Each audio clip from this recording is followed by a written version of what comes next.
Okay, if you looked at a gold chart today, February 17th, 2026, you probably did a double take. Oh, absolutely. I mean, we didn't just slip, we crashed through the floor.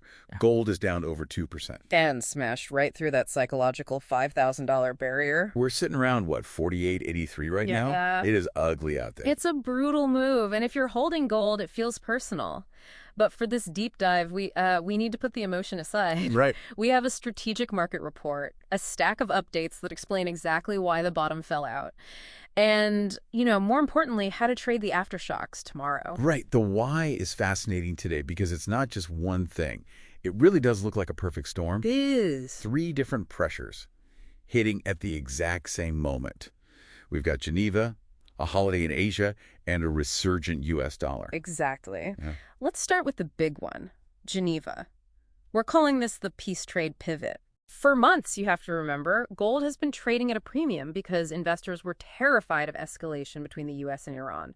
It was basically disaster insurance. And today, that insurance policy got a lot cheaper. Significantly cheaper. Yeah, news broke about indirect talks establishing guiding principles. So not a done deal, but a step in the right direction. Exactly. It's not a signed treaty, no. But markets trade on sentiment. The moment that temperature dropped, that war premium baked into the gold price just vanished. So the fear evaporated.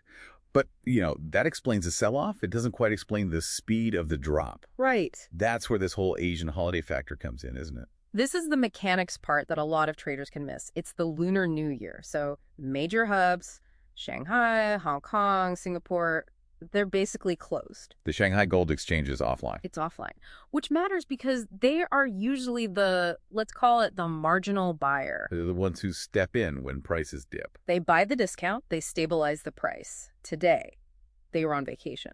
I see. So you have sellers in London and New York just dumping on the Geneva news. Dumping hard. But there's nobody in Asia to, catch the falling knife. Exactly. We call it a liquidity vacuum. When there are no buyers on the other side, the price doesn't just slide, it gaps down. And then the dollar woke up. And then, just to kick gold while it was down, the U.S. dollar decided to join the party. The DXY index popped back over 97. It did. And this all goes back to that strong labor data from last week.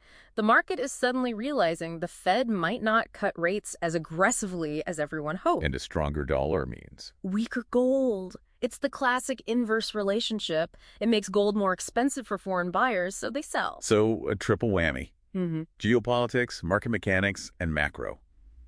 Let's look at the damage on the chart. We broke 5,000. Yep. That was a huge psychological support level. Does that number even matter anymore? It matters more than ever.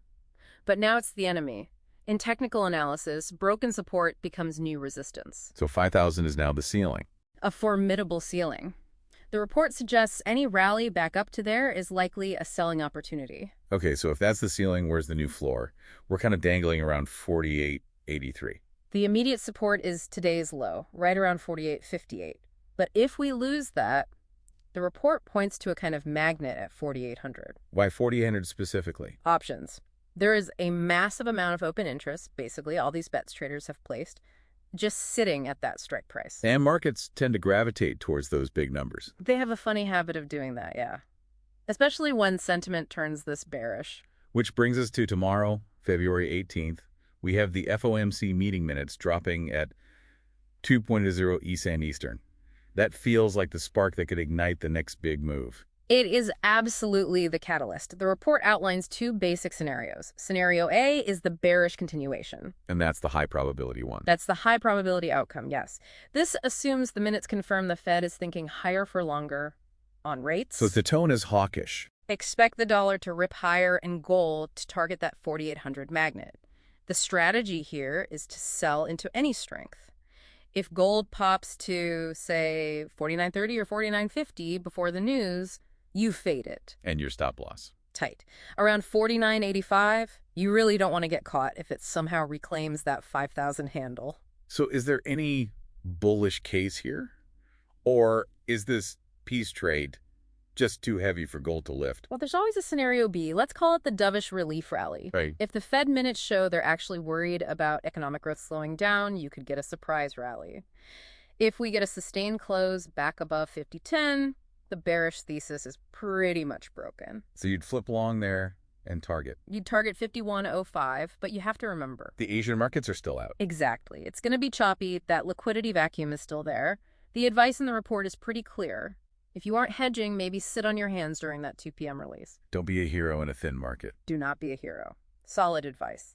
Okay, so to wrap this up, gold is caught in a vice. You've got peace talks pushing it down, a strong dollar pushing it down, and all the big buyers are out of the office.